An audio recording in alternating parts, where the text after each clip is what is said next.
Jesus tells us that if we take the risk and believe in God, if we take the risk and believe that God is in charge and not us, then we will still share no matter how little we have, or no matter how little we imagine we have. We will still give the first and best back to God and to others. Now, this isn't a sermon about money. This is a sermon about faith. This is a sermon about trust. This is a sermon about believing that God really is in charge. Many of us are nervous. Many of us feel right before Christmas that somehow life is changing at some level for us. That we get these dire reports of what's happening with the economy.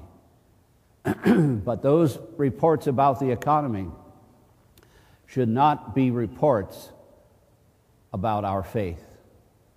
We as Catholics, we as Christians, need to say and to believe that the more dire the world becomes, when their God begins to fail, which is money, our God reigns.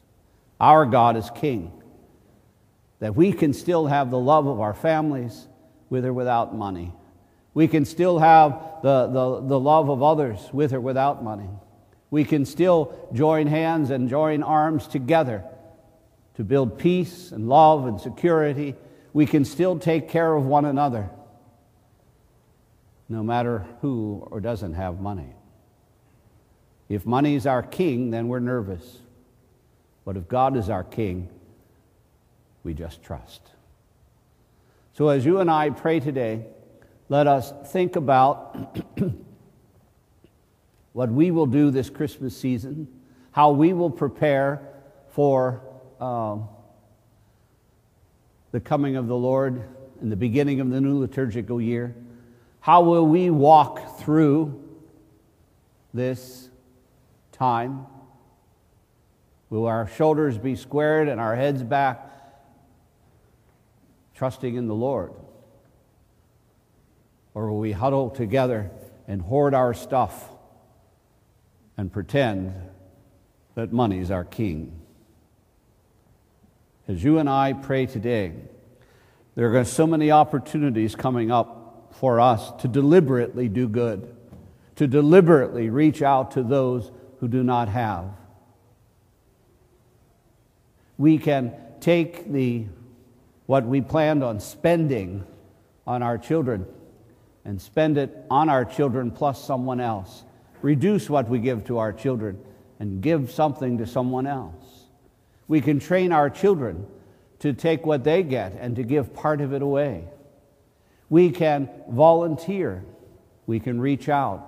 As you leave today, you'll see the angel tables out there for gifts for those who are in need for the holidays. You can take a tag and do that. You can volunteer your time. We need bakers for the month of December for Meals on Wheels, to make desserts for the shut-ins. There's so many things that you can do, and perhaps things you've never done before. Things that you've never reached out and done before. These are the things that will give us strength. And if each of us does our own part, if each of us deliberately looks at the corporal works of mercy, if each of us deliberately challenges ourselves to say, how do I feed the hungry and give drink to the thirsty, clothe the naked, welcome the stranger?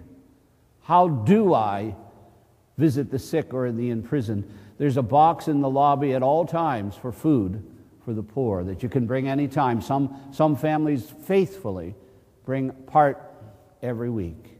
There's a box in the lobby for toiletries for those who are in prison. No, you do not get soap and deodorant for free if you go to prison. There are now tags on the table to buy needful gifts for those who are in need. It's such a challenge. We've had one complete cycle, one complete year, and today ends it. And as we look back over the past year, how is the world a better place for you and me having been here. Who did we help? Who did we walk with? Who did we share with? And if the answer is not very helpful or hopeful, now's our time to change. Now is our time to begin the journey again. Now is our time to walk with Christ through this liturgical year. Be more faithful to our prayers. Be more faithful to our worship. Be more faithful to following Christ through these next 52 weeks and walking with Him in His steps and coming to realize that He, in fact, is the King. It's time to root out false gods. It's time to move away from fear and begin to trust. It's time to realize that, in fact, Christ is the King. But that's so hard for us. It's so hard when we're so divided and false gods still abound in our lives. We need to smile. We need to be happy. And we need to prioritize what really is of value. Someone defined a cynic one time as the person who knows the price of everything and the value of nothing. Are we looking at the prices, or are we looking at the value? Let us reach out to one another. Let us not be fearful, and let us seek to make other people's lives better, for that is what Christ has asked us to do.